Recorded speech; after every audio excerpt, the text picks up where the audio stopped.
Among the 2,100 political prisoners of Burma, also known as Myanmar, Nyi Nyi Aung remains distinct. Nyi Nyi Aung is the only U.S. citizen in Burma's prison. Nyi Nyi, before becoming a U.S. citizen, had spent years lobbying for democracy in Burma. Since receiving citizenship in 2002, Nyi Nyi traveled back and forth to Burma. It was on his 5th trip to see his ailing mother that he was captured. Frightening, scared. Is that what's going to happen?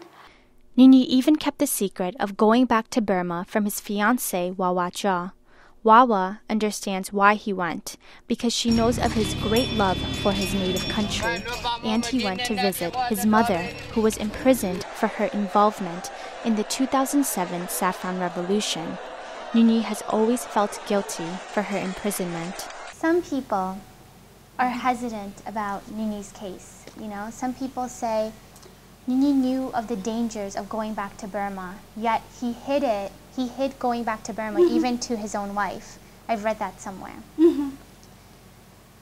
And what do you say to people like this? What do you say to that comment when people say he knew of the dangers and he risked himself? We have people sitting outside, not involved in the movement, and just analyzing it, what's going on, criticizing who is doing what and who is not doing.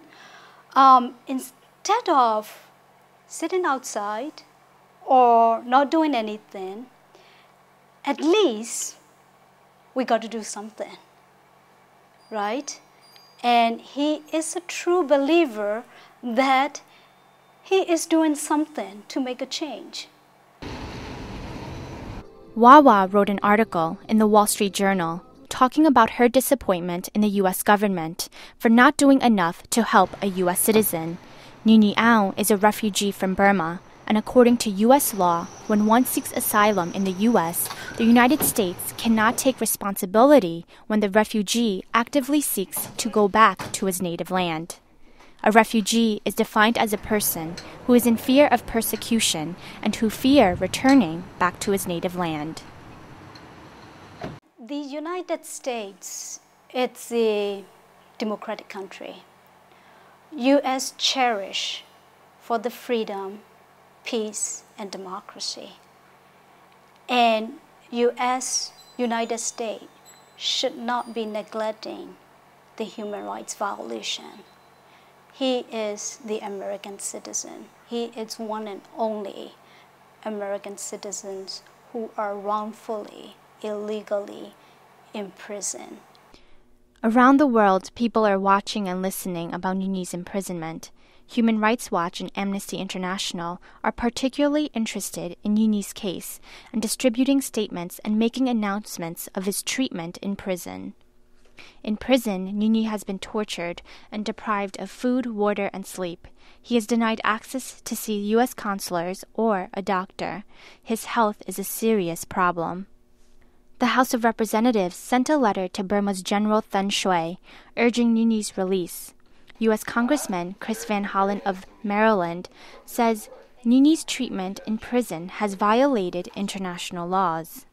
They've made up some charges against him as an excuse to hold him, but the fact of the matter is what they're worried about is the fact that he's promoting democracy within Burma.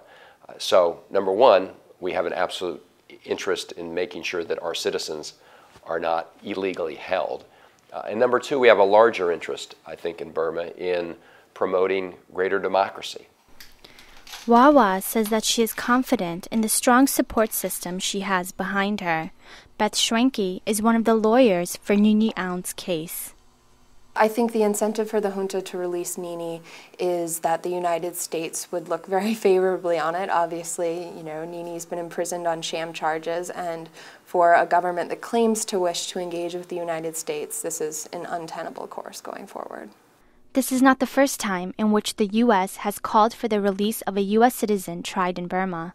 Just last summer, John Yedda, a U.S. citizen, was tried for entering Aung San Suu Kyi's home. Democrat Senator Jim Webb went to Burma and met with senior leaders of the military to get John Yedda. However, the fate of Nyi Nyi Aung, a U.S. citizen of Burmese descent, still remains unknown. Kaylin, Voice of America, Washington, D.C.